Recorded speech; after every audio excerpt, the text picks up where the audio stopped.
Good evening, good morning, good afternoon, depending on where you're from. We're live Friday night. If you're watching this later on, thanks for having a look. Might be interesting. Never know. It's always a good laugh, though. At least, mostly at my expense. But I don't mind. I can take it. You know I can. Okay, let's do the usual. Okay, Robert. Rob, right, I've got it here. You are now, that's 3 points for first, so you're on 12, mate. Yvonne's on 13.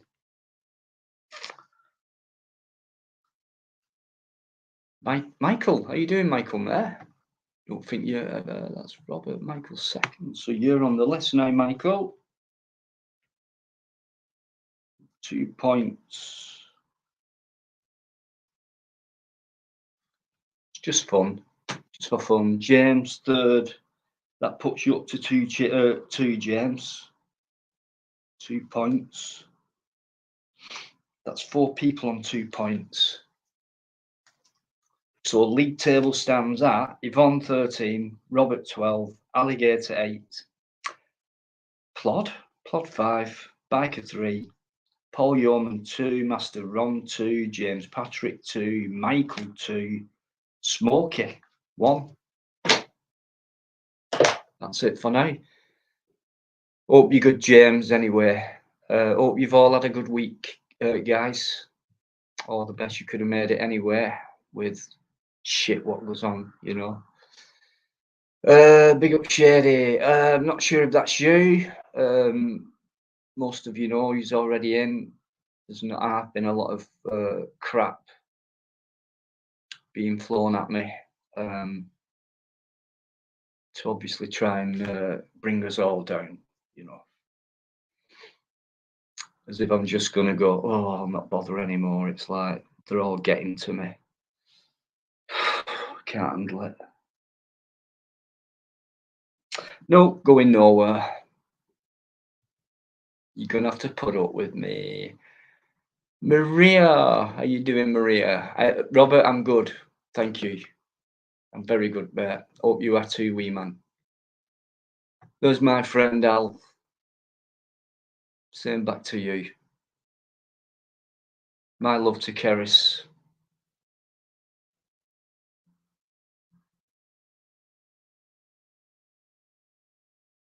Battered spam. Hi.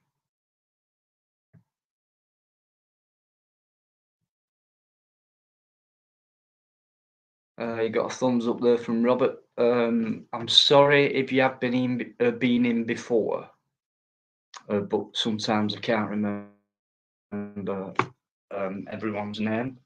So thanks for coming in. It's a good laugh in here, you know. Oh, it keeps doing that. Keeps doing that. Or is it me? Because I'm just crap at technology. No, don't even bother, Dino. Paul, how you doing? Here's our Paul. Hello, hello. That's it, guys. Hiya, John Walker. AD, good evening to you, sir.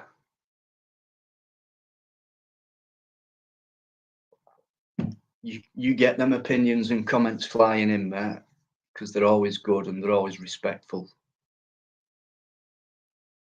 Freedom of speech on here. Okay, people are allowed to say what they like on here. It's always been like that.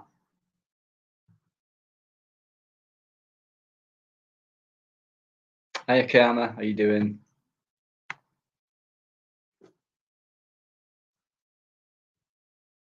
Joker, how you doing, wee man? I think you came in on Tuesday, didn't you? Said hello. You've been in before, so how you doing? Thanks for coming in.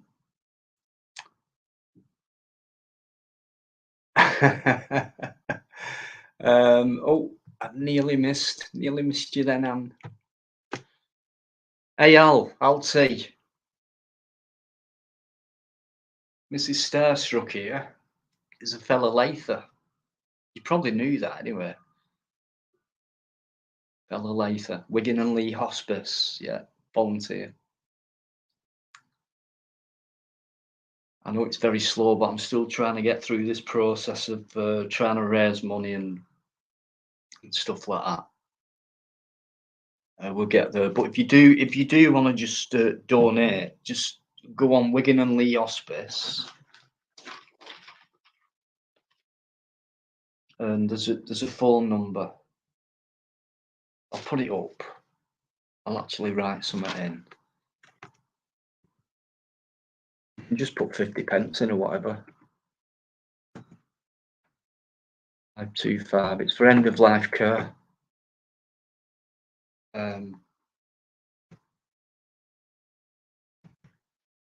So it deserves every penny the charity gets, because it gets no extra funding from anywhere, and it's end of life care.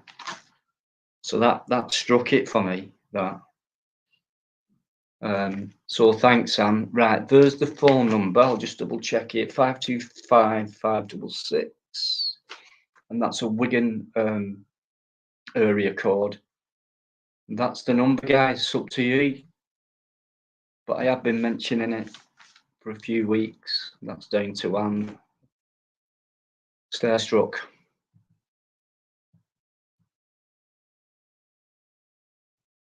Right, hang on. Eamon, that was it. No worries, mate. No worries. How you doing, Ian? Good to see you. Don't think I've heard of you before. Which guy? Can't quite read that logo. Looks like a Scottish flag. Don't know what that says on top of it.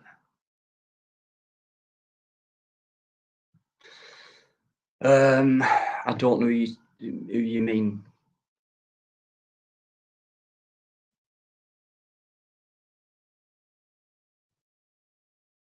I thought you might, Al. Yeah.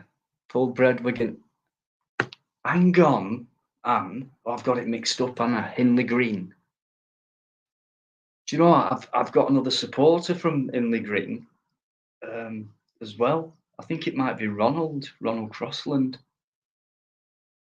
There's quite a few people just down the road from me. I've never come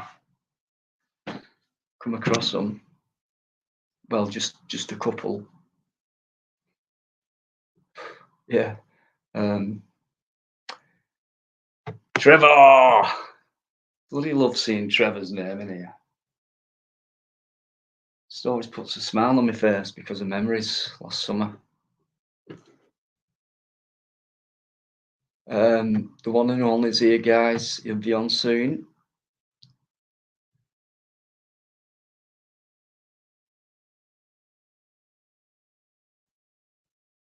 I'll tell you what, Marty McFly, listen, you can try all you want. Freedom of speech, yeah. I've always said it and it's always happened. So is it okay if I say Tony P's earring makes him look like a gay granddad here without getting banned? Well, for one, you've just said it. Two, I've just put it up on screen. And three, the answer is yes, yes, you can. So don't try me out. All right. Obviously, you've never watched before. So is there someone asking you to ask that question? Or is there someone who feels pissed off about my channel and they've gone crying to you, so you thought you'd be a big haired person and come in with a comment like that? So yeah, you can say that. Look, it's on screen. Everyone can read it, look. So you're saying Tony P's earring makes him look like a gay granddad. That's a bit homophobic, don't you think? But you're allowed freedom of speech. You know. It's a bit different, that is, compared to what I have a laugh with a gay supporter of mine who comes in on the panel sometimes, but comes in the chat and at least says hello every week, is David Scott. And I just rip him to shreds because he's gay. And do you know what? He doesn't mind because I do it in a humorous manner, not a nasty way. So, yeah. And no, you won't get banned because you can carry on coming out with stupid comments like that, then everyone can see them. So don't try it on.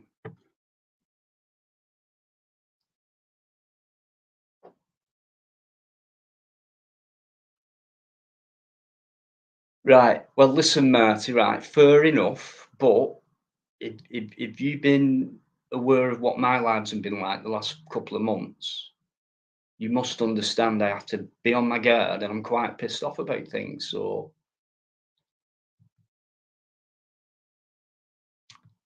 not tonight, they won't, Ronald. How you doing, my friend?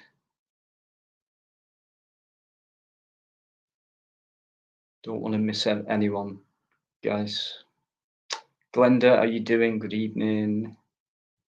Just going back a touch. Plod's in there, guys. By the way, Plod is just short of 20k subs. Not far off. I think he'll give me the exact figure later on. Then we can make sure he hits that 20k tonight, because I'm sure when I spoke to him earlier, he was only about 40 something away.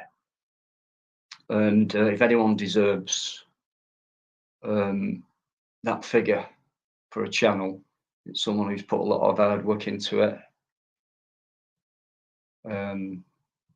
So let's get him to 20k tonight, guy. He might even come on and celebrate that. Hey, Karis. Good to see you. Nothing's back. Nothing is. Don't forget, nothing has been built. Nothing is back, and nothing is better. Just love the way Trev puts things. Yes, it is. Why? What do you want to say?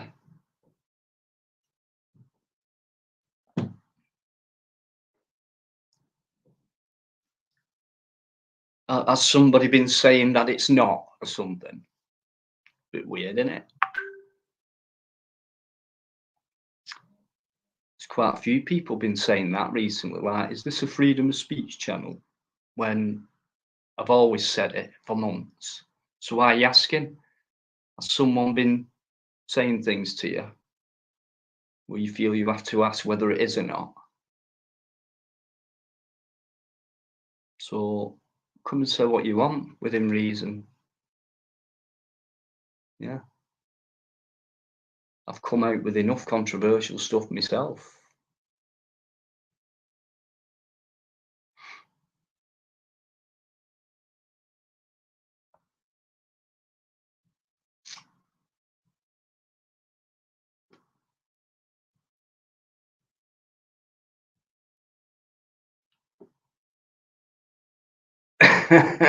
Ronald.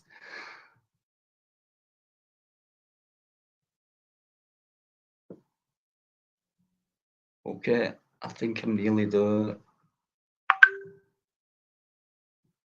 Yeah, no worries.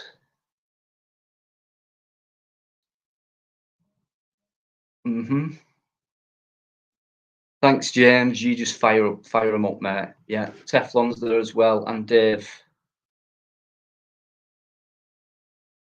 No, yeah, it's fine. We're getting closer. Right, I think I've just seen Yvonne. Surely I have.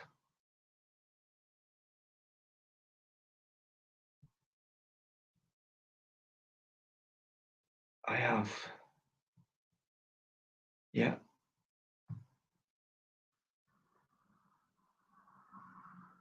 Yvonne, how you doing? You're late. You can never call me again for being late.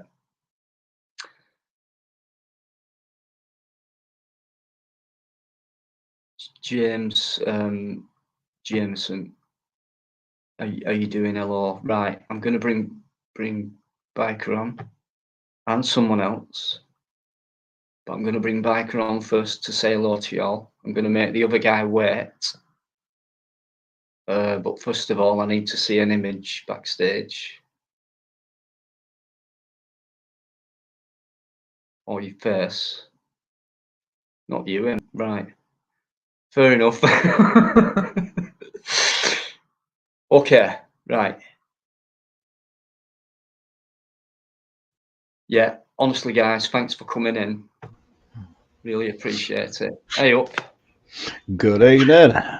Easy, the guys. How have you been? Yeah, I'm all right. I'm all right, fella.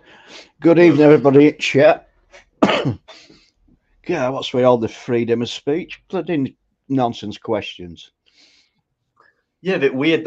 Well, it's people who've not watched. I think maybe new into it, and maybe they've heard you can go over to Dino's and have, you can say what you want basically, as long as you're respectful.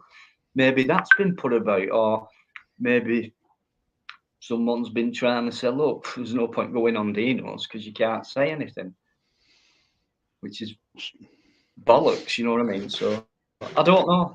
I shouldn't read too much into it. Nah, I shouldn't. I shouldn't at all. Hey, James Sked. Are you doing, James Sked?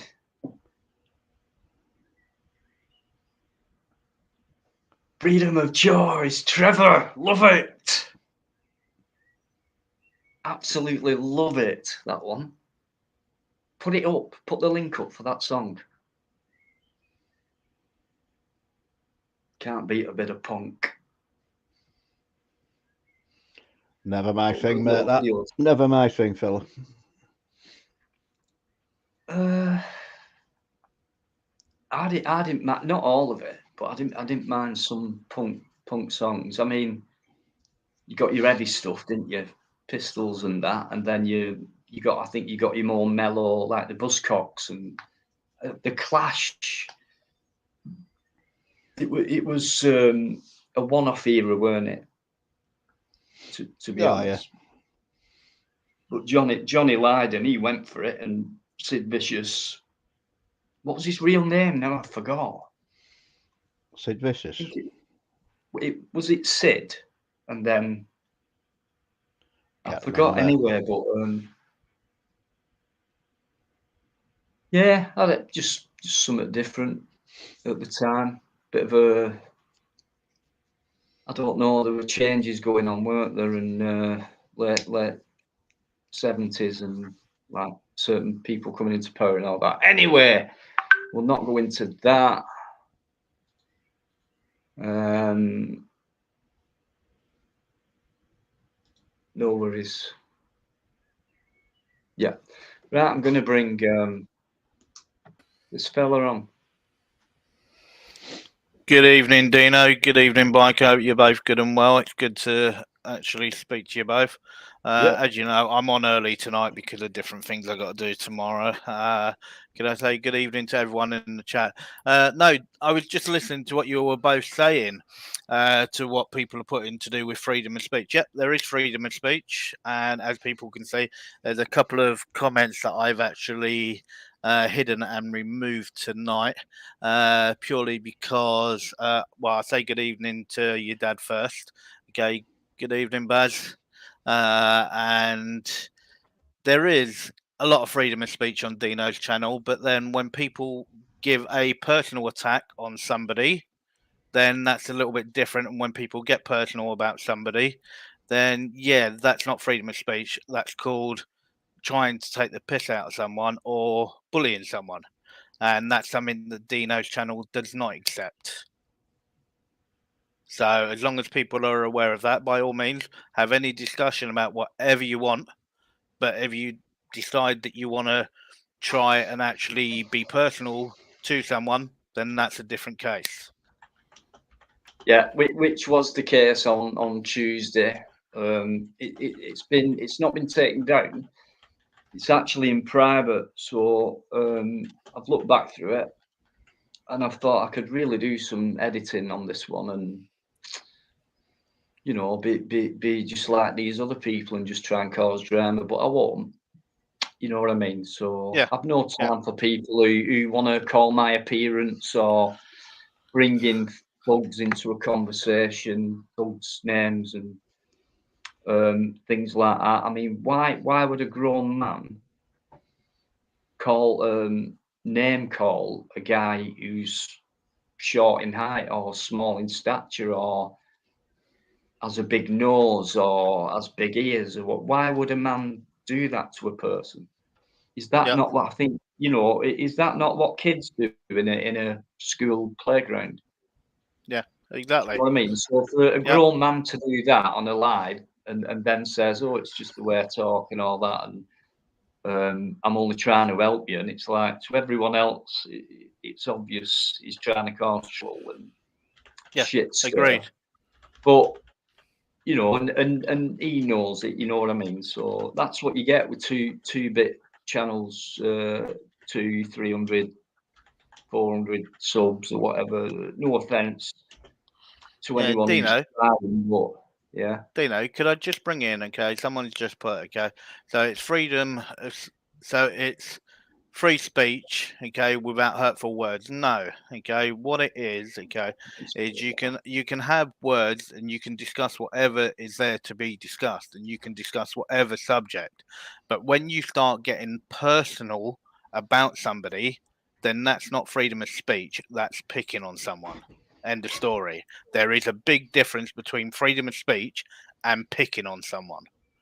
Okay, and could I just say, Teflon, thank you very much for your kind words. I do appreciate that, Teflon. So thank you for that. And that is the big difference. I knew you'd do it.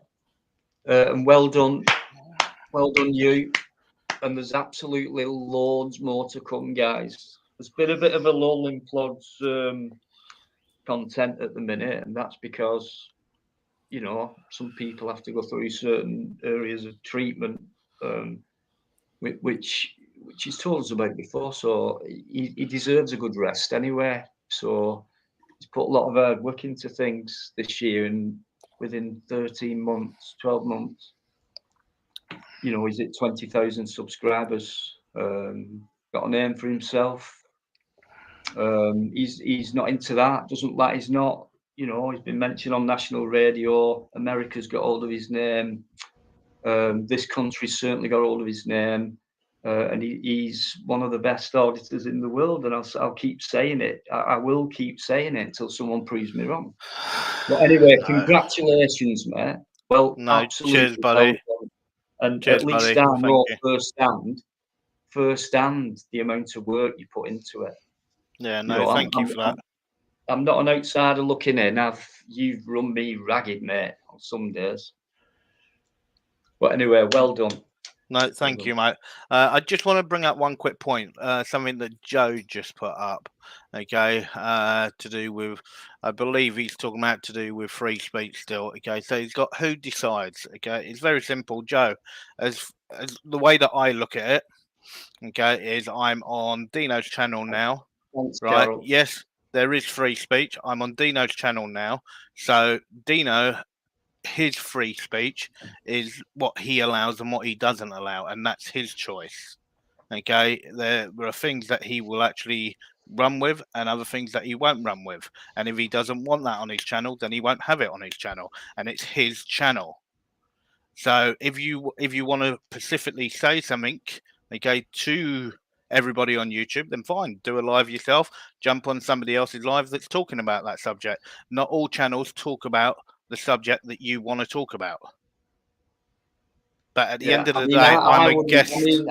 There's something I wouldn't do, and that's an immature, you know, call someone's height or whatever, just like Thug Features did, calling my daughter, and that's the same level of mentality, which is quite low. That's why I think I'll give you the nickname Vincent Vacant, mate, from now on. So I do listen carefully, right? And if I do watch that live back, which I think I will cut the parts out of the way and what you said about things. You know, I'm not about certain stuff on my life, but you decided to come in, and I'm sick of the amount of people who keep telling me you're a troublemaker, you're a shit stirrer. So you're not fooling anyone on here, Vincent Vacant. Okay? You can vacate the room if you like, but we're so pretty, you're so ugly. Innit? Vacant. We were talking about punk rock before, so I just thought, just that popped in my head then for some reason. Carol N, thanks so much. Couple of quid. You know what? That's 4 cheap cans of cider from Lidl, which is now on my list for Tuesday night, where we will just carry on doing what we're doing, and we're not going to let arseholes spoil our night. Well, you can see Teflon's really happy with the opening of your channel by his last comment.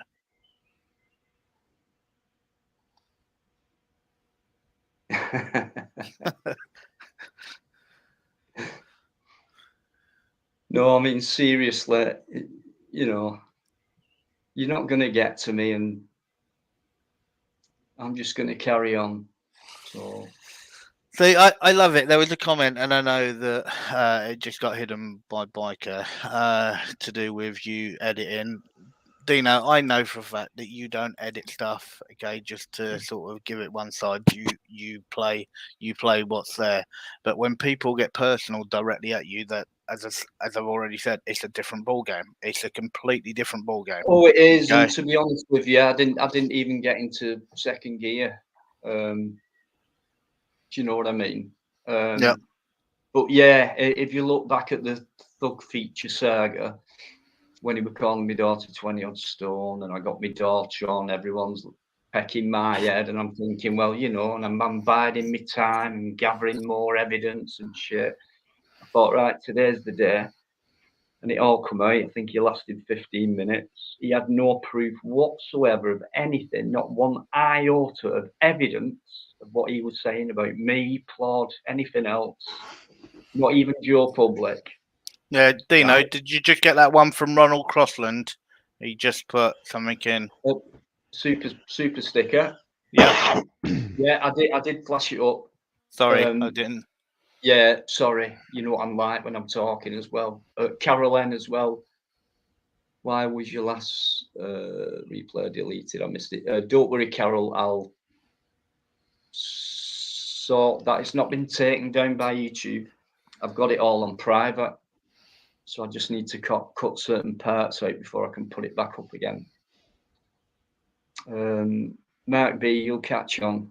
Yeah, cheers, Ronald. What's a super sticker?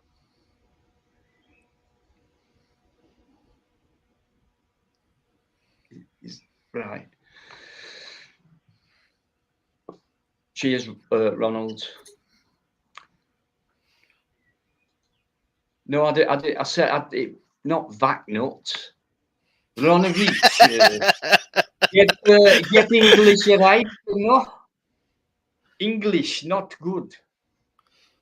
Vincent Vacant. Vaknut. Jeremy McLaughlin, never mind the bollocks. That was Sex Pistols, I believe. Yeah, never mind the bollocks on here. God, yeah, Oh. Ronald just put one up saying about that toffee shop bloke was an absolute dipstick. Yeah, he was a dipstick. I had to put that clip up again. I just had to.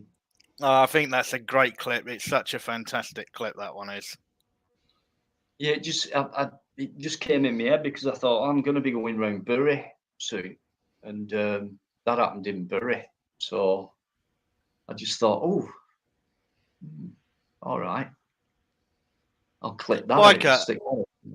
Yes, Biker, have you ever been to Bury? No, I wouldn't want to. Wow. Okay. Wow. Okay. I weren't expecting that response. No, not against the place. But sorry to anyone. Sorry to anyone in the chat from Bury. Yeah, sorry, you two. No, Not I've you never been. two. I've no reason The to other visit. two. That's what I meant by it. That definitely surprised me, Dino. Surprised me. Yvonne, See, Bikereddie, she's Yvonne. falling out with you. Yeah, no. Yvonne, just you wait, mate. Just you wait. We're going to the other side of the Pennines. Yeah. Gravesend. Where is That's it, Gravesend? mate. You better not come. You better not come out of that place where you live, mate, and ever go to Bury, mate. I think that Yvonne may have you. Trevor Randall. My money will be. Dino, my money will be on Yvonne. Oh, aye, for sure. Trevor's just put a video up on his channel, guys. Whenever you're ready, check his channel out. I'm sure you already have. If not, get your channel link put up there, Trevor. If not, James will put it up. Someone will. Because these mods on here are brilliant. Yeah. Gravesend is Kent next to Derf. Have I been to Kent? I don't think I have, you know. No, well. Yeah, Gravesend straight down the A2 and all the way in. Hopefully one day I'll go anywhere if I can. Okay, anyone who's coming, thanks very much indeed. Ignore idiot comments and stupid people who come in and try and disrupt things and try and cause trouble. They are back at school on Monday.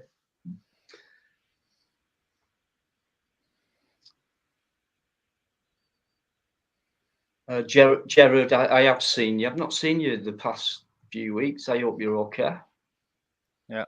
And did you see Alligator's message that he said that Smokey will be over soon? Oh, good. That is cool. Smokey's a good lad. He is a good lad. How you doing, fella? Sparking as well. Oh, I need to catch up. Sparky, how you doing, mate? Hey, there's an interesting question for you, Dino. From Mark B. Do you ever keep in touch with Bud Dino?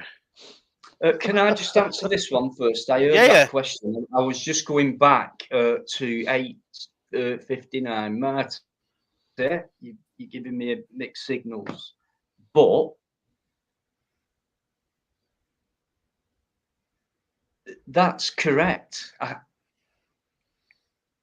Do you know what I mean? So it is frustrating for me, and these two guys will tell you as well.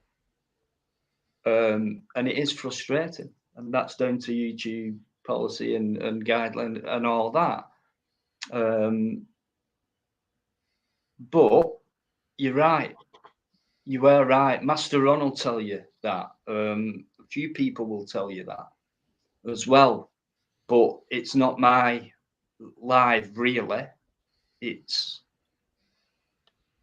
you know, everyone else's, and I just go with the flow and what people are talking about. People are interested in, God, we talked about all kinds of stuff, you know, TV shows even. And Dino, sorry, quickly cut in. I'm going to need to go. I'll say to you guys, do have a good evening. To everyone in the chat, do have a good evening. Take it easy. Give Dino and Biker lots of love and everyone in the chat. Be good, and I'll chat to you all soon. Yeah, see you later, Cop. Take care, mate. See you later, Plod. Well done on 20k and keep going. Yeah, he's done well there. I mean, in 12 months, you're talking 10k in 6 months on average. So that's 5k in 3 months. Anyway, well done him. Pain it hurts, though, isn't it? It's all right. He is honestly, he is a pain, guys. Take it from me. There's lots of love there, though. Take it from me. Okay. Oh, why does it do this?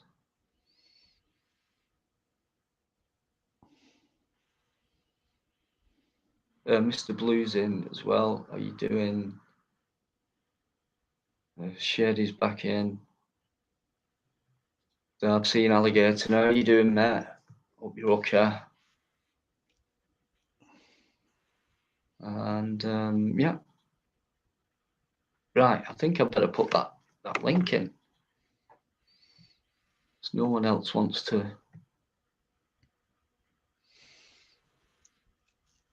Purple Spliff, are you doing? No worries, mate. We knew, kind of.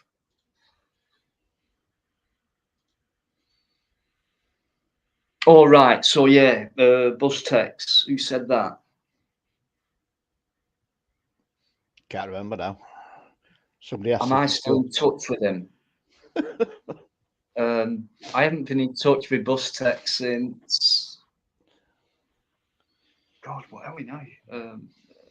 May. 7 months ago, 6, 7 months ago, something like that.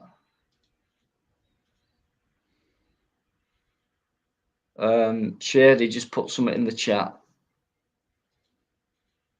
Just write something in the chat. Anything.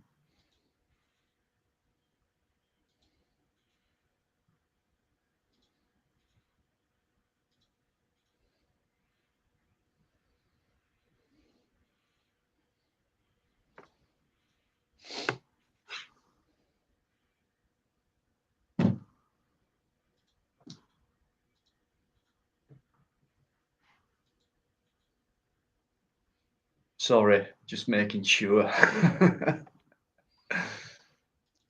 Looks okay, mate. Yeah, I thought so. He'll show his face anyway, background, don't worry. Yeah, he's got it there, but going off last week, so did a couple of others, and it weren't them. But you know, it's me. I did all the signals. I did the rubbing of the head, the ears. You know, it's me. How you doing, Shady? You all right, mate? Yeah, not too bad. Good. I was listening on somebody's channel earlier on, and all the hate that with my name coming up, unbelievable. All the hate. Yeah, What, towards you? yeah, loads of it. I was meant. I had to go back and watch it, and then I might have flags up, but I don't know. are you all right? Yeah, I'm all right. Doesn't bother me. The fact that they keep continuing it on and putting it on me, but I've not been really hateful. I just defended myself. There's a bit of a pattern going about, isn't there? It normally seems to be going against people who are like decent, mellow, nice, calm, talkative people. Like when I get on. Yeah, I can see why you're on the guard now, because my other channel got took down by a 20-second porn bomb. 20 seconds, and that was a third strike, and my channel got took down. And that was definitely a setup. Definitely a setup. And a certain person. Who do you think it is? You don't have to say any names, but well, I mean, I'm just saying I might be just a bloke, but he was bragging about it afterwards, and somebody clipped it bragging about it. I watched the video, so yeah, I just fucking ignore the fucking twat now. So I've been advised just ignore him. But I did see a lot of hatred, so I thought, well, if you're going to do it to me, I'll do it to you, especially when you're saying my name. That was on Tony P's. Yeah, that was tonight. Every time they said something negative about me, I fucking put a flag up because it's on the list. You know, hatred speak and this and that and the other. It's on the list. You can't put anything on if it's not on the list. You know what I mean? Whose list? The Google's list. All right. So oh yeah, and I clipped it a few times on my Facebook as well. Yeah, fuck me. I'm not even Missing crinkle, I wouldn't even bother. Yeah, there is a fake crinkle, but then there's a real crinkle. Yeah. Fuck knows who. Well, I don't think he's real. I let crinkles on mine, and he was real, but then he fell asleep. Yeah. No, he's fake as well, mate. Believe me. That's why I've got symbols. You see my symbol, the telephone box.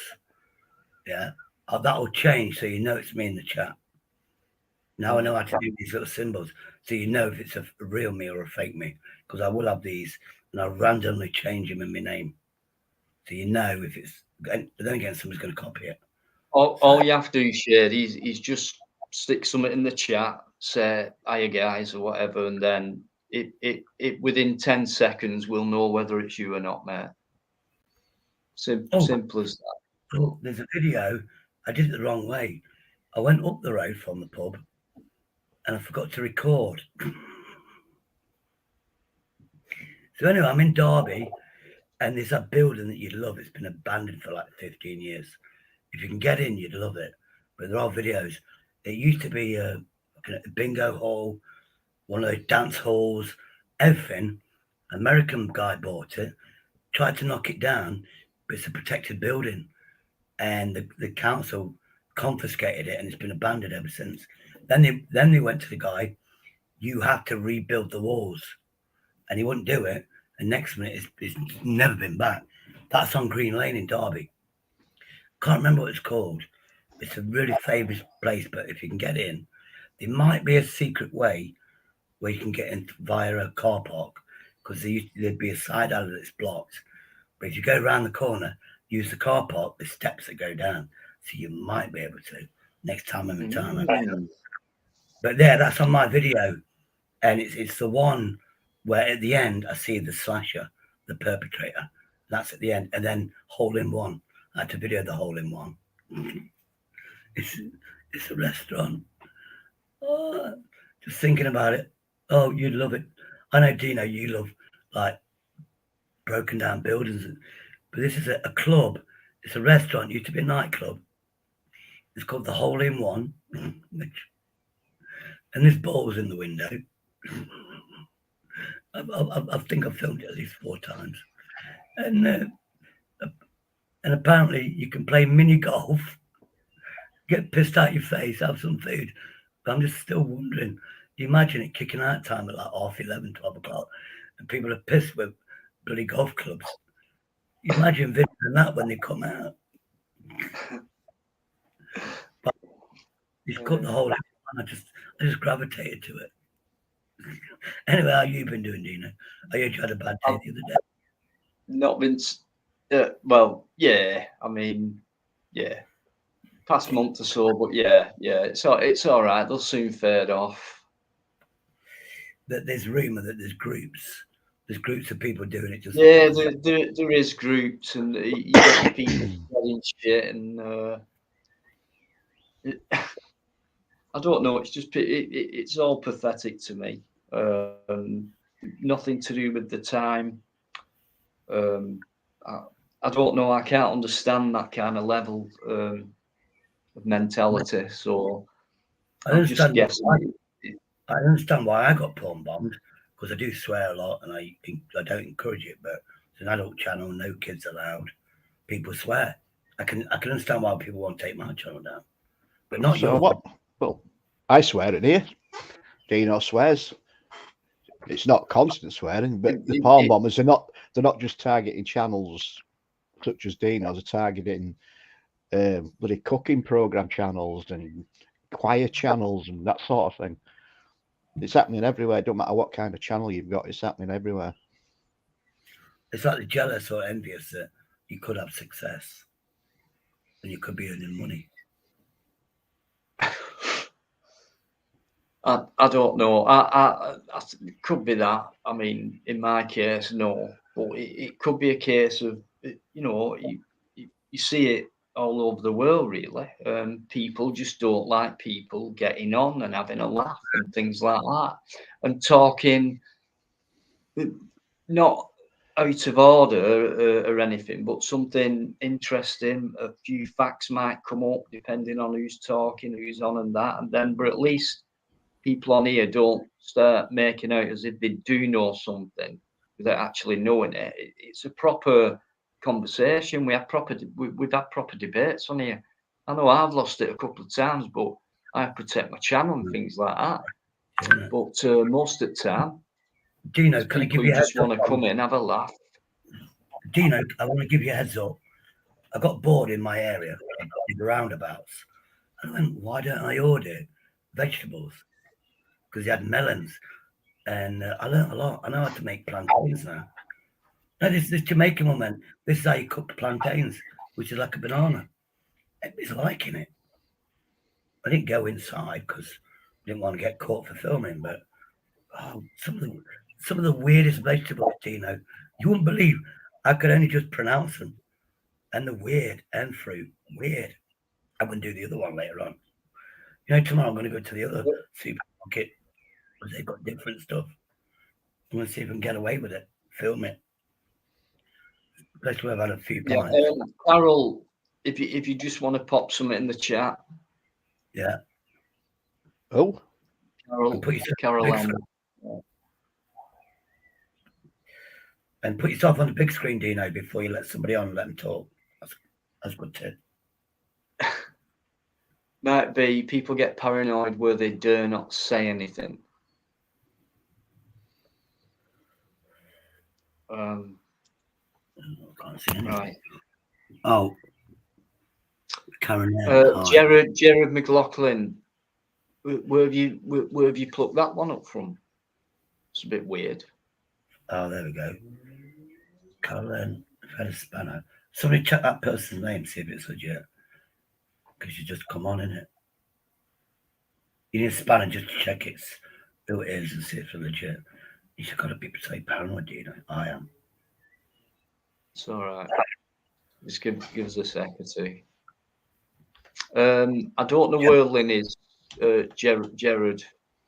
Not a clue, mate. I mean,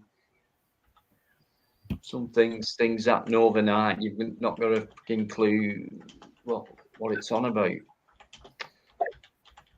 Dave, you've stolen my line. I think she's on my live stream, not tonight, maybe last night or the night before. And she's just classic Lynn swearing, which I was like going, respect. Right, I'm going to have to be quick here. Yeah, put your big screen in. It's alright, I'm not a porn boy. I'm sorry. No, it's alright, mate. Yeah, I'm not going to show you my ugly ass face, that's for sure. Right.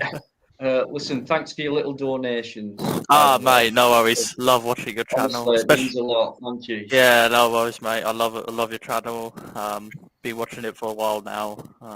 Yeah, I mainly watch your replays because next day I go to work. I do a lot of driving around, so I just put it on my handset, and then just listen to it. Listen to you guys chatting away. I love it. Are you lorry driver? No, I drive vans across the country. I spend most of my time behind the wheel in a van, but I'm an engineer, AV engineer, so I install screens and AV units for customers, you know. But most of my day is spent driving to sites and driving back home. So yeah.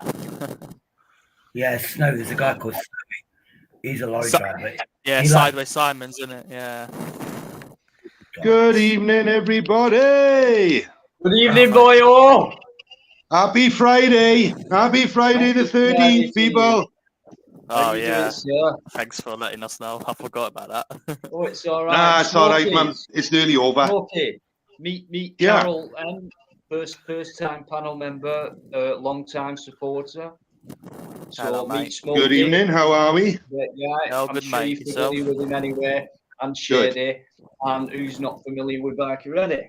So, hey, everybody. Bikereddie, I hope you and your good wife are good. Shady, I hope you're doing well, brother.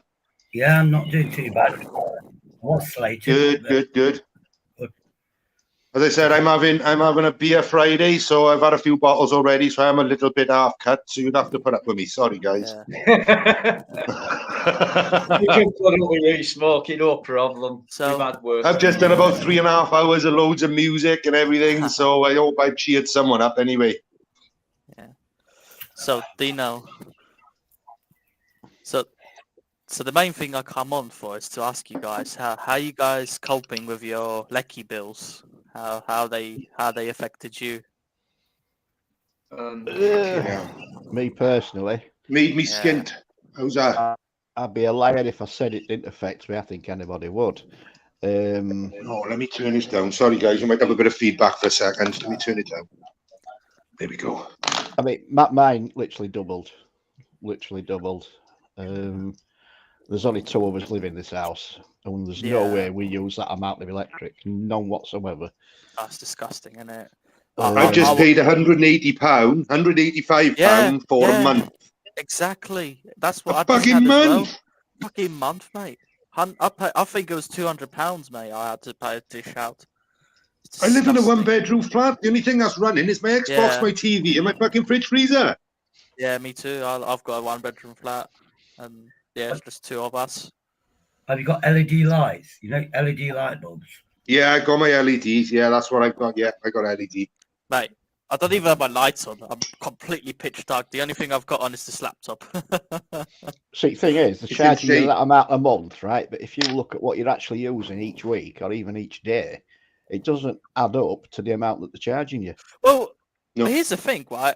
I was away all day today. Now, I've got one of these fucking smart meters. It's just giving me an absolute fucking depression, that is. But I'm just looking at it now, and it's like £3 for what? I wasn't even home. I only got back about half an hour ago. You got a fridge on? You know?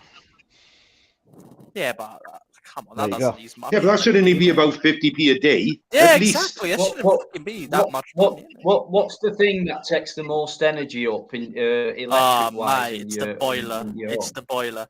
As soon as I go have a shower, right, that bloody thing spikes to red, and it's about £4 an hour. £4 an hour. And your for a kettle boiler. as well, apparently. Your Yeah, my kettle kettle's goes through, about. It's not too bad. It goes up to 80p an hour, so it's actually quite efficient. Well, I don't know, but yeah. It's a kilowatts. Yeah, Work it out. Yeah, the boiler in kilowatts takes about 12 kilowatts. Yeah, but the Sorry. actual element is sort of like 3 kilowatts to boil the water. But you have to go from like 2 hours, 3 hours. Then you have to times that by X amount of money. So it will be about £3. The kettle, if you've got one of those fast boiling kettles, that's 3 kilowatts. So yeah, it only takes like 5 minutes, but that's the thing. Just fill it up to the minimum, innit? Yeah. Just fill it up to the 2 cups you need, or the cup you need, or whatever. Yeah, You know. that's what I do. Yeah, exactly. That's what I've been doing. It's the only I'll tell thing you can what, do. Right, they want to... Gone? Oh, right, sorry. I'll They tell you what, want mate, to make everyone drive these electric cars, right? But how... We can't even cope with our fucking kettles, let alone electric cars. Yeah, I know. It's just ridiculous, man. Yeah. You know, and there's only one can't- energy provider, right? That's asking for the government to give £1,000. yeah, free And energy. that's Scottish Energy. That's it. That's the only one. Yeah, I'm with EDF. Fucking hate the company. I'm with Scottish Power. I am, thank fuck. So they're asking for that £1,000. So I'm hoping they'll get it through, like. Yeah, no. But it's £1,000 a EDF. year. But then, you know, if you have a fixed rate, I got quoted because everybody just moved in here about just under a month ago, and they said, "Oh, do you want a fixed rate?" I said, "How much is that?" They went £2,500 a year. I said, "So what's the non-fixed?" "Oh, it's £1,300 a year." I thought, "Fucking hell, what are you asking me for?" Yeah, you see, that's how I got the thing, because I'm on their variable as well. Yeah, See, when it's I've cheaper looked to at my run a electric, variable. I've gone into my account online, looked at my electric and gas bill, and according to that, I'm in credit. So if I'm in credit, why am I being charged £183 a month if I'm X amount in credit? Yeah, but they take the credit off you when they give you the bill, because EDF, whatever I've got, they take it off my credit, and then they make me pay the remaining, innit? No, because what I'm saying is I'm already well in front based on the amount of power that I use. Oh, right. Yeah, Yes. Teflon. They're all a rip-off, no matter which company it is. Water, electric, gas. Well, they're just taking us for a name ride, it. man. They're just taking us They for a are. ride. Yeah. But it's not just energy, That's it's the right. fucking fuel. 184 I paid today, pay per litre. 184 per litre. What was that for? Diesel? No, petrol. I used 99 octane E5. I don't use Ah, E10. right, yeah. I don't put E10 in my car. Trust me, you don't want to put that crap in your car. I got diesel anyway, so you know what I mean. I don't bother with that E10 shit. Yeah, my van's it is diesel, shit. but my car's petrol. No, E10. Stay clear of it, man. That fuel is trash. My mum's got a lot of problems with her car, and I said to her, "What fuel are you putting in it?" And she's like, "Well, that's the standard one." I said, Go and try the Shell Premium," and then she's never complained ever again.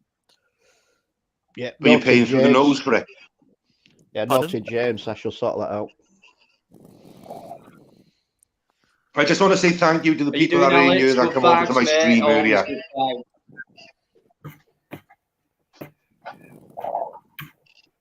Do you know what? It's the first live I'd thrown in about 3 months, right? And I was so nervous, guys. I got to be honest. You know what I mean? When you run into these things, I was so nervous because I hadn't done it for such a long time, you know? Yeah. With these lives. Yeah, it was just, you know, I've been debating to do it the last couple of weeks, but I thought, fuck it, I'm going to do it today. And I just done 3.5 hours. And it's probably the best thing I've ever done because I feel so confident now that I've done it again and come back in. Yeah, I think it's always nice to have a chat, you know, with people who are on the same board as you. You know? Yeah, without a doubt. Without a doubt. I I just want to say thank you to all the guys that come over to mine earlier. Bikereddie is a fucking legend. Well, I don't think everyone does support a propaganda war for one. No, I don't fucking support it. I think everyone's got the right to complain about anything where it's hitting them hard, and it means they can't live their life, you know, as normal as they can do. Like, you know, they're struggling. In other words. So did you happen to see what that Tory guy said?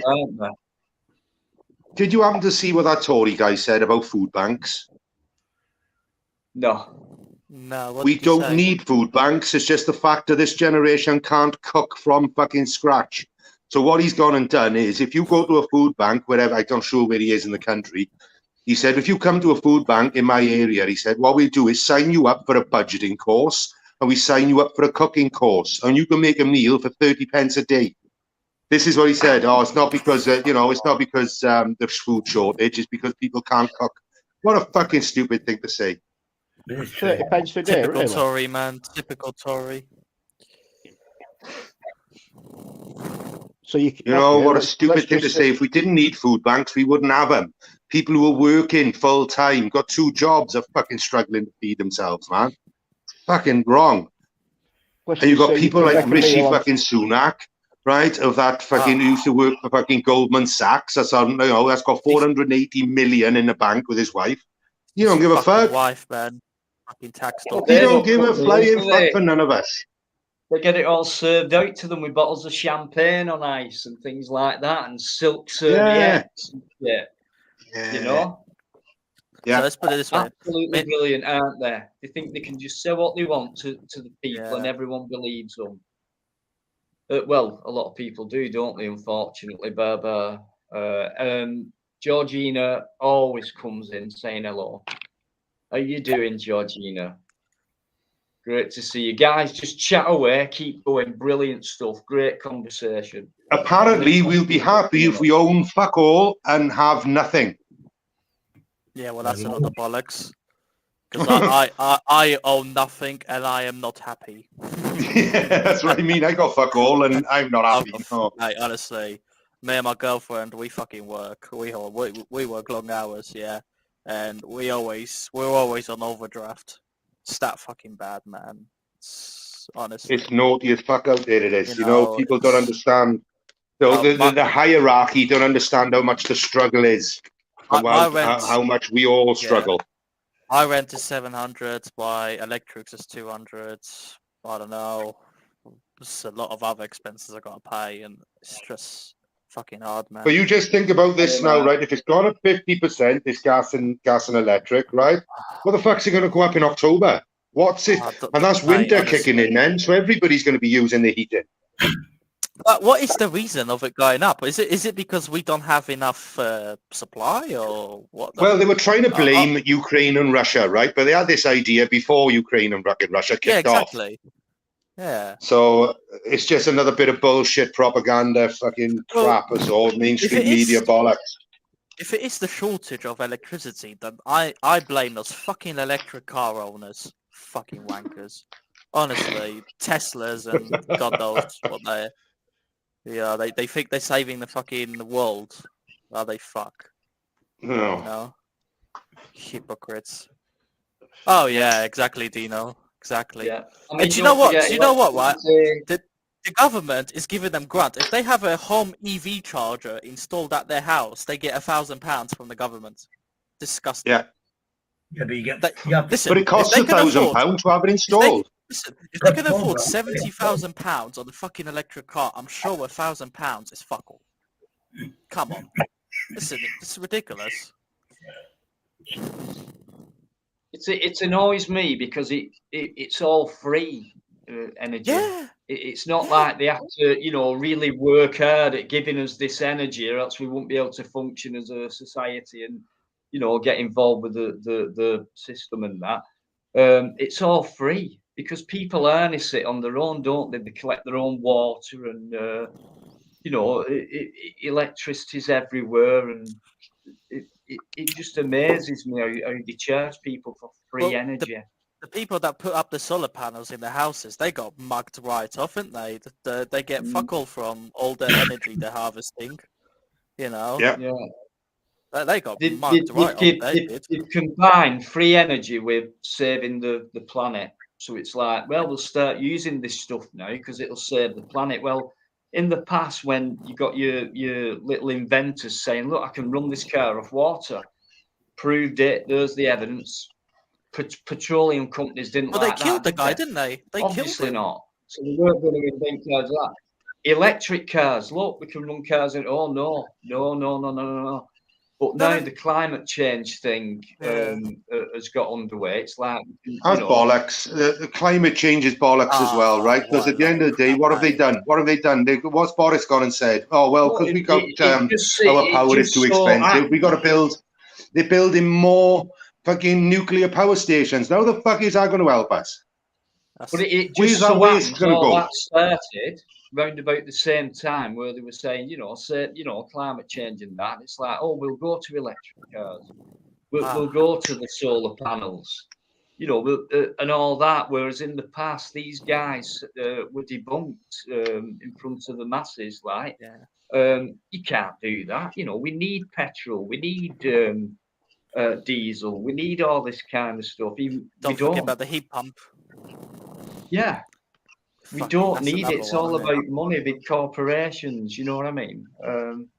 So but now they're jumping it, just like tobacco industries, where it's like, oh, everyone, the same thing for me. Let's make loads of money out of people quitting smoking. Let's make billions out of that. And at the same time, tobacco industries, let's bring these e-cigarette vapes out, what we invented like years ago before we brought them out, but we had the plan in place anyway. Tobacco companies cutting the losses, and now they're making more profits than they did when they were just selling tobacco. But the tobacco itself is actually not harmful. Honestly, it's not what it seems. It's like we're helping you to get... People believe it's helping them. And things like that. Who knows what's in an e-cigarette? What's in that coloured liquid with a nice package saying blueberry flavoured or whatever? But anyway, I'm gonna nip off. Honestly, guys, fantastic chat. Look who's on. Carol, thanks for coming on. Absolutely brilliant. And I'll see you in. I'll see you in a minute. Just carry on. Brilliant. Yeah. Well, talking about the cigarettes, right? It's not the actual tobacco that's bad for you, isn't it? It's all the other shit they put in, like tar. Yeah, the carcinogens. What else is it? Yeah. Nicotine, is it? Tar, nicotine, all this other crap that goes inside of it. They actually got formaldehyde in the fucker as well, haven't they? They got formaldehyde in cigarettes and tobacco and shit like that. It's all the carcinogens that's in it. It is. That's the killer. But the best thing, right? The best thing that cures and like makes things better for you when you have cancer is marijuana. But that's fucking banned, isn't it? Unless you've got a cannabis card. What? What's a cannabis If you card? if you suffer with certain illnesses, you can get something called a CAN card. Not a Medican card, because a Medican card you can get, but it doesn't prove any sort of legality with the police. But with a CAN card, you are actually legally allowed to carry, I think it's 3.5 grams or 7 grams. I'm not sure. I bet that's quite Legally difficult to get, isn't it? Like to get this card. It depends what ailments you got. I've applied for mine. Yeah. And what, have you got it? I haven't got it yet. No, I only applied for it about 2 weeks ago, so I'm just waiting. Fair enough, mate. So, I've applied for mine because, I smoke weed. I do, you know what I mean? But it doesn't get any cheaper. It's not making the weed any cheaper. It's not it's just making it legal, a loophole. But if you've got a Medican card, right, that don't mean shit. Yeah. But if you've got a CAN card, that means a lot because they cannot take you to court, apparently. Yeah, because it's really good against Parkinson's and all these other diseases that like make your hands shake. I've seen when people have weed, it tends to like go away all your shakiness and stuff. But, well, I find weed helps me with my skin condition. So, you know what I mean? That's what I find. It doesn't, I don't itch so much and rip myself to fucking bits and that, so, and it helps with my depression, believe it or not. It actually does. But if I over smoke it, it doesn't help. Right. But if I put myself to a little amount a day, I'm fine. As soon as you start smoking 3.5 grams a day, it's pointless because you're spending fucking 25, 30 quid a day on it. Now then you can't cope with doing that all month. You know what I mean? You just can't. You work out how much that is a month. And it's just ridiculous. You don't get that much money. But I find it's got some really bad addictive qualities as well, unfortunately, your weed. No matter what people say. I've had a couple of puffs, but I've never really got into it. On Restream, they don't touch the Restream block. So I tend to do the law. Shady, fucking hell, I don't want to hear Tony or I'd watch him. What's he watching? I get a red message come up saying something went wrong. Shady, if I want to watch Tony, I'll go fucking watch him, brother. Good. There we go. It's turned off. Yeah, I mean, what else is there to talk about, man? Oh, hello, there he is. Yeah, I will rally. That's what I'm thinking. Is growing my own. We're talking about a bit the older herb, are we? Yeah. Yeah, and I was just saying now it can be actually a good medical thing, isn't it? Weed, how it helps people get better and stuff, but it's but Smokey was just saying you can get like a license for it, so it's not 100% illegal. But yeah, Ant knows a little bit about it because Ant was the one who turned me onto it, and I investigated, and he was quite right. So well done, Ant, in the chat. Well done, man. Oh, I am. How you doing? Anyone else who's coming? Thanks so much, guys, for coming in. I think we got. I seen Purple Spliff say hello to me earlier, so I've got to say hello to Purple Spliff because he's an absolute gent. I like him as well. He's a good boy. Oh, Dino, you tend to deal a lot with security guns, innit? Like in the streets. Did you see Marty's video? Well, Marty shared a video the other day about this absolute knobhead, didn't it? Have you seen it? I haven't, no. Oh, mate, you want to go and watch that? Oh, my, that security guard literally walked up straight into the guy's face and told him to fuck Big up, Alty. Right in his face, right in front of his camera, in front of the public, man. I mean, that's disgraceful, isn't it? Yeah, most of them I've come across, they are, and then. Oh, mate, I argue with them every day. I think they're a lot of them ridiculous, are tossers, mate. Yeah, One or two, brilliant, quite good. You know what I mean? But basically, all they do all day, because there's never any situation, real situation. Well, they crave for drama, don't they? They want a bit of drama in them. They want Yeah, a bit of drama in it, like just to get excited. Imagine being stood around all day. You've seen them, the body language. It's either their hands behind the back and they're just swinging from side to side and pacing up and down and so bored. That is boredom.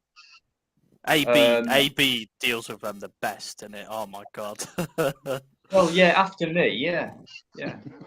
Yeah, you and AB. No, I don't know. I've watched a lot of Plods recently. and that man is just fucking cheeky, man. He don't give a fuck. He's just a complete edge. I mean, with Plod, he concentrates on police. You know what I mean? But he's done a military one. He is up for. I've been saying, come on, do a thingy with me, do a security. We'll do it. Yeah, we'll go to Dino and all that. Are we talking about the Plod, the not to Plod guy? So one of his videos, that was the best thing ever. The copper goes to me, so what's your email address? To Plod and not to Plod, and he got arrested for as soon as he said that. No, the guy, I love him, man. He's hilarious. He's brilliant when he starts calling them all turds and that, man. Fucking great. Yeah. Especially that Liverpool one. I like that Liverpool one. The one where he was in the Liverpudlian front office and he called that officer a turd, and then he got his sergeant out. He called him a fucking turd as well. I was like, yes, that's fucking brilliant. That was in St. Helens as well for that, which is only about 8 miles away from me, and I've been there twice. First time I went all the way around. Can I help you and all that? I said, I'm all right. So I went into reception, started filming reception, and the guy behind the desk, are you all right? And I said, yeah, I'm all right. I'm just filming. And he went, do you want a calendar? I said, you what? He said, here, you can have a police calendar if you want. And he gave me a calendar with they were all dogs. Every month had a dog in it. So it just shows you the different responses. I went there and they give me a calendar. He goes there and gets all that shit. He goes there, gets arrested. Yeah.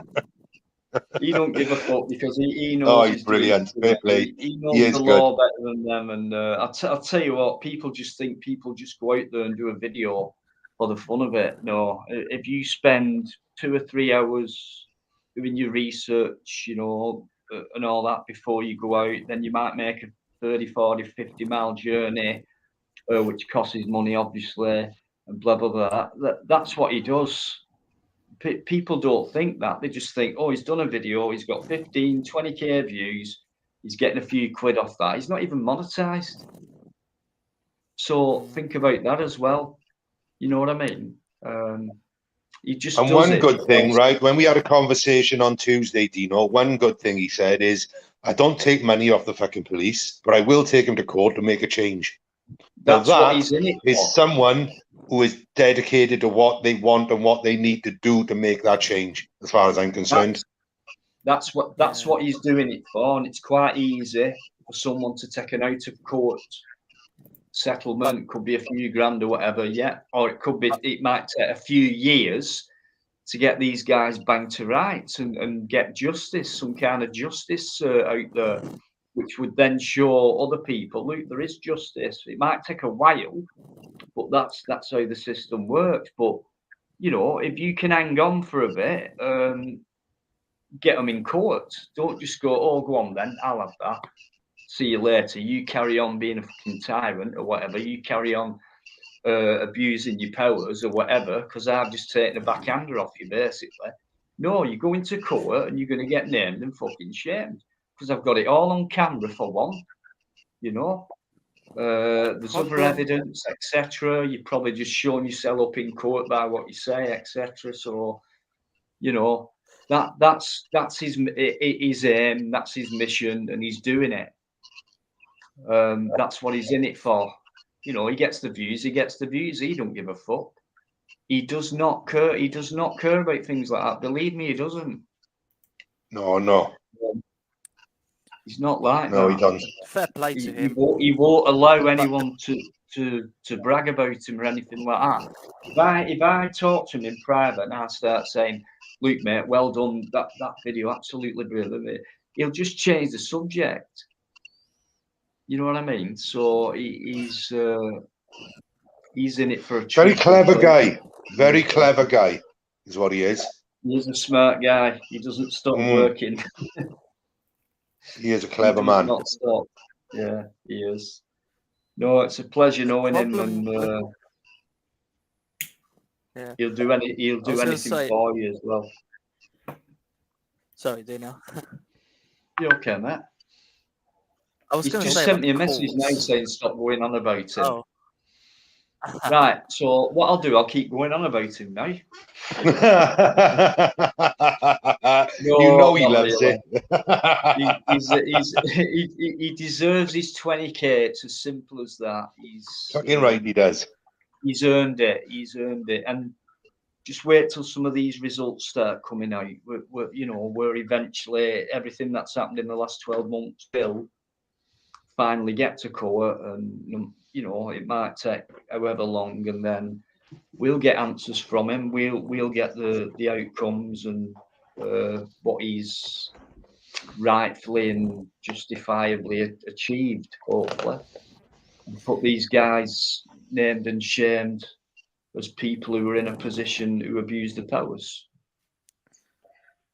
When you win a court case, it must feel so amazing because the odds are so not in your favor, because they always drag it out, they always postpone, they always do everything to piss you off in it, because they know you're right and they are wrong. And I always find that the magistrates are the worst ones. They always kissing the police ass, aren't they? Let's face it. They were always work together, don't they? They do, isn't they? Like where was it, in the Medway? There was a police station, and then next to the police station is a bloody magistrate's court. Yeah. I don't know if that's. I've seen that going around a lot lately. Yeah, it's all over the place. They're all attached now. They're all attached. Straight out of one door, straight down the corridor into the next building. So the coppers don't have to have the inconvenience of having to go to the other court, innit? But yeah. Yeah, me mate's got one in September in bloody where is it, Swansea, and he lives down south, just so they can be awkward to him.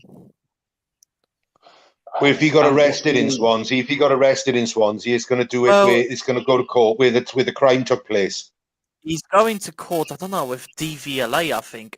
It was regarding his car. So basically, he fucked off abroad for like 6 months, and he left his car in my hands. So it had tax, but it had MOT, but he didn't have insurance, but it was parked on my property, right? It wasn't going anywhere. It was parked on my property. But somehow he got a letter, I'm not sure from whom, but something regarding DVLA, where they do these random car checks every day, and his number plate come up saying no insurance. And then they fined him £100 for not having insurance. Yeah, it's illegal not to have insurance, whether it's parked on your property or not. Well, this is what I just found out. We just realised that now, isn't it? Like, we didn't know this. Unless you declared it sown. Well, see, we didn't know Sawn. We didn't know such things Sawn existed. We just we're just trying to be all honest, and then we're like, okay, well, we'll put it on my property then, because it's not on the public property. It'll be on the private property. Then you can shoot off abroad. No, you used to be able to do it, didn't you? You used to be able to park it on your property and not give a fuck. So he had bailiffs knocking down his door saying they want 600 quid out of him, and he's like, fuck off. See you later. So he's going to court, and basically he's saying, look, I plead guilty, but listen, I didn't know there was such thing as Sawn. I was abroad. I didn't know this. I'm happy to pay the original £100 that you sent me, but I'm not paying you £600. I plead guilty. I apologise. I didn't know the law. Blah blah blah. That's all he wants to go and do, because he's not paying £600 for this crap. I hope they'll force him though. They will force him to fucking pay it. I really hope the judge will understand, because I think that's well out of order, The judge is all in with it. They've got to stick by statutes as well. Look, they've got to stick by statutes and law as well. So you know what I mean. If you haven't declared it, if you haven't done the statutory off-road notice, then you're fucked. Yeah, it's fucking ridiculous. People Which is unfortunate, right? Because years ago you could put the car on your drive, right? Now give a fuck about it. Out of tax, out of MOT, who gives a fuck? Who cared? It was on your drive. But now, if you don't declare it as do your statutory off-road notice, right? They have you. They have you for no insurance, no MOT, no tax. They have you for the fucking lot. What he said to me, he's like, "Oh, I better pay my fucking tax then, just in case the tax man comes and demands." I was like, "Yeah." They will, literally, and they'll take that car, mind. They'll take that car off that drive and take it to a fucking scrappy place and keep it in there and charge you 130 odd quid a day. Man, but I couldn't believe it. I was so gutted for him. Look at that. It's actually a court in a hotel. Oh my god! Wow. Fucking wow. The Hilton Hotel, not any old hotel. Yeah. We are Teflon, got another one there. Look, you can accumulate fines, right? And you used to go to jail and you do 3 weeks, 4 weeks in jail, you come out, your fines would be quashed. Now you'll do 4 weeks in jail, come out, you still got your fucking fines that you went in for. And more. Unless you're Katie Price. Unless you're Katie Price, yeah. You can drive drunk and pissed up and on your fucking drugs and fuck knows what. Can you fucking believe it? I mean, Black Belt Barrister applauded another one last week. She got done again. She was drink driving again. That woman, I'll tell you what, she's going to end up killing someone, that woman. I'm not fussed on her anyway, the way she uses her fucking children, so... Oh, that Harvey. God, I feel... He's a victim, I think. He is a proper victim, of course he is. Harvey. Of course he is. Of course he is. Now, if anybody else done what she's doing, right, the fucking social services would be in on him. On him. No, honestly, she's using him as a scapegoat. Earning money off a disabled son, like, what the fuck's the matter with a woman? Yeah. Oh. Yeah, Trevor Random. Yeah, money for absolutely nothing. Yeah, sorry, Dino. That's what we're just saying about certain celebrity. No, it's just a subject. I don't know anything about. She's not even a fucking celebrity, to be fair. But the Katie Price thing. So basically, she got done. Right. The long story short is she got done for like driving like 7. Come on, hey, listen. If she didn't have big tits, right, and a fucking nice ass, she'd be fucked, wouldn't she? Yeah. Because she ain't nothing to look at, is she? In all fairness, like, I don't think so. Is she though? Nah, she's I don't know about the nice ass bit, but it's the big tits, isn't it? You know, but I don't think she's much to look at, to be honest. I don't think she's a very desirable person. As well. Let me just go back just for a minute. Yeah, man. I think she's a fucking disgrace, to be honest. You know, the girl's been bankrupt twice, and she's having fucking 3 holidays a year in 5-star hotels. What the fuck? How? And she's bankrupt. Yeah, twice she's been bankrupt. Yeah, exactly. And she's off to fucking Mauritius, and she's going off to the Seychelles, and what the fuck? I bet she's not fucking whinging about her gas and electric bill. Makes you wonder. We're fucking paying for it. Yeah. Absolutely not. How can you possibly turn over a car, get done for drug driving and drink driving? I'll tell you what, it's nice seeing you. I'll tell you what, if that was me, I'd be in fucking jail. Shared it. It's nice seeing you come on smiling away, mate. So cheers, Sherry. No, it's fine, guys. Honestly, keep talking. You know, we'll. She's just a fucking disgrace. She is, Katie Price. She's just an absolute fucking disgrace. No apologies needed. But the problem is people like her, right? They create this fake image of woman, right? And then all these young girls, right? They are. It's that she is. That's you, mate. Just put something in the chat. And like when they grow up, they want to be like her. You know? Do you know what I mean? Like they want to put all the makeup on there, and you see it all. You see it already, innit? all the makeup and fucking what else, oh, mate. It's not a good youth that we're having Yo. now. What were you talking about then, Dino?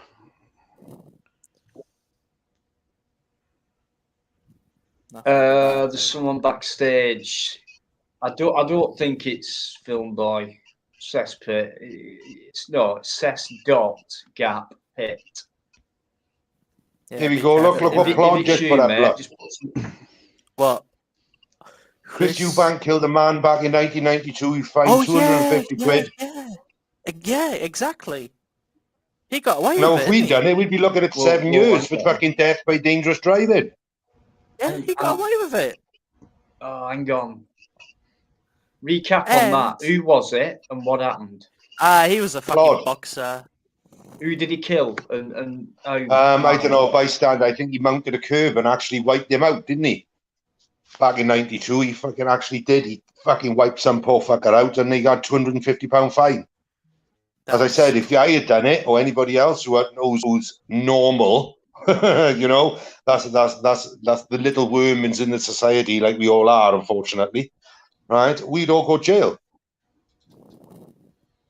Yeah, And we'd be looking at serious that's fucking charges. We'd be looking at 7 to Is that 10 or not dangerous death by dangerous driving. Is that not manslaughter then? I would have thought so. It's a different charge, though, isn't it? It's death. Yeah, it's death by it's gotta be dangerous driving. manslaughter, It's that, different. hasn't it? It's different And charge. you know what? He has no remorse to that at all. Because if he had remorse, you'd see him every year going to the guy's graveyard, putting some flowers down, you know. Nah, nothing. It's like it never happened. That's a good point, that is, Carol, actually. That's a great point. You know, it's disgusting.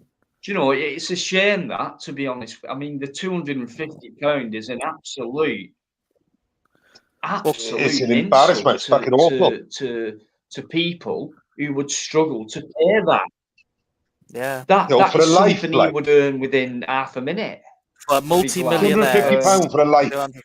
Yeah. That is ridiculous.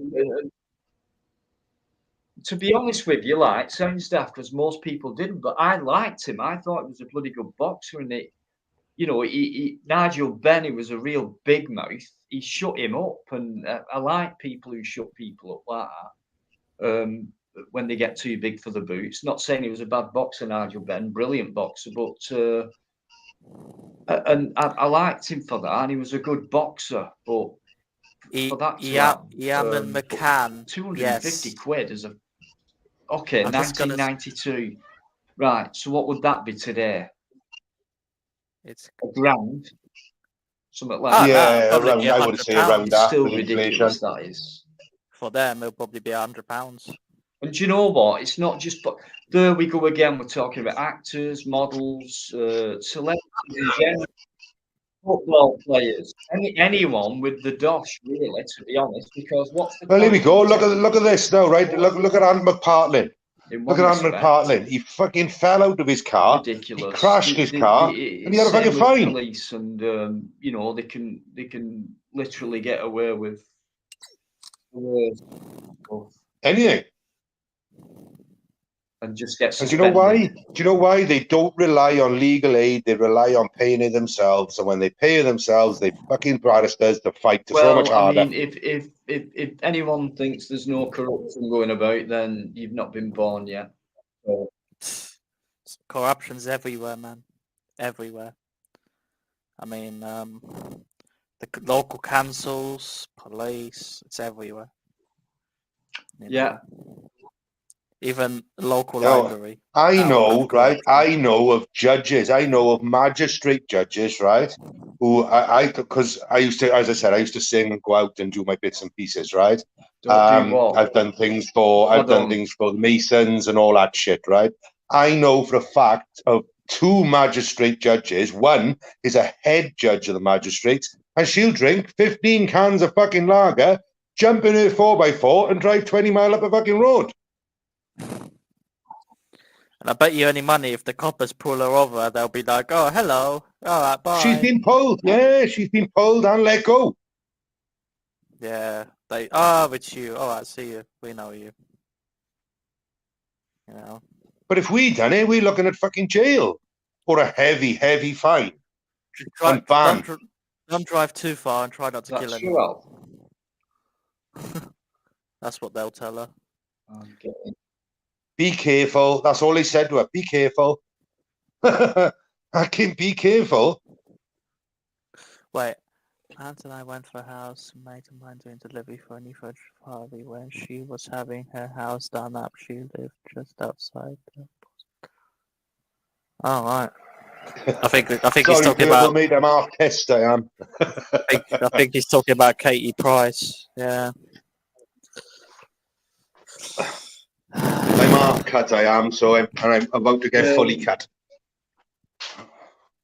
Don't do it, Dino. Why does this keep going on? What's he on about? Massive delay on this.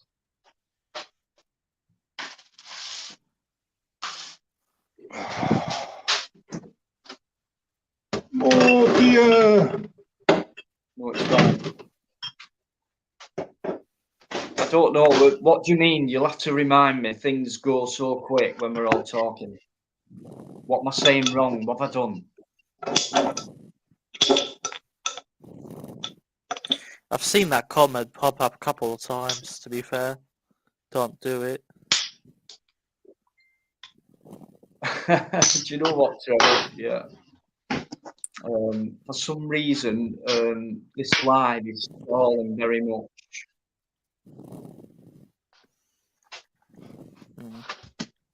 Don't do what? Oh. Dennis Carr, ban all speeders too, Robert. Going on. Well, define speeding, because a lot of speed limits now in cities are 20 miles an hour. I mean, Come on, Teflon. What the fuck? What the fuck is 20 miles an hour? Yeah, but if you're outside of school, right? If you're going past school at 20 miles an hour, right? Fair enough. Outside of school, fair enough. Right, I will stick to that. Or in a severely built-up area where there's a lot of children, a lot of families, fair enough. I can understand. When there is absolutely fuck all going on, there's no reason why I should be doing 20 miles an hour. I mean, a cyclist can go faster than 20 miles an hour. You know? That's all right, Uncle Evie. It worked a treat. Uncle Evie was on a promise because I played a song earlier and he's fucking smiling now, so I'm happy. I've made someone smile tonight, so I'm happy. Yeah, man. Yeah, well, you know, I got a fast car, right? And I do pick and choose my places where to put my foot down, right? I do. Yeah. But I won't do it through a village. I won't do it through a village. And I won't do it through country lanes. Yeah, me too. But on a dual carriageway, I'll do 80, 90 mile an hour. Here is a stupidity, right? You always make people smile, Smokey, when you come on here. What do you mean? I don't think so. I think I scare a lot of fucking people because I'm really that not good looking. Like, you know what I mean? They go and put a 20 mile an hour speed limit down the road, yeah? But then you go on a country lane, it's national. It's 60 mile an hour, yeah. It's who the fuck in their right mind would do 60 mile an hour in a fucking country lane? Who in their right mind? Fucking DPD and UPS, they'll fucking do it, yeah. Oh, man. But that's crazy. Some of the speed limits that I see dotted around, it is literally to catch people out, you know? Especially on the M25, you know, you're doing 70, next minute, smart motorways I'm talking about, 1 minute, 40 miles an hour, next one, 50, then 40, 50, 60, This 40, is 50, your attention, 30, 40, is taken off the road. You know? That's the problem with that. What the hell, man? It's down by me. If you go to Newport, right, from Cardiff to Newport on the M4, right, you're talking 50 mile an hour. Now, you concentrate more on that 50 mile an hour on your fucking speedo than what you do with what's in front of you.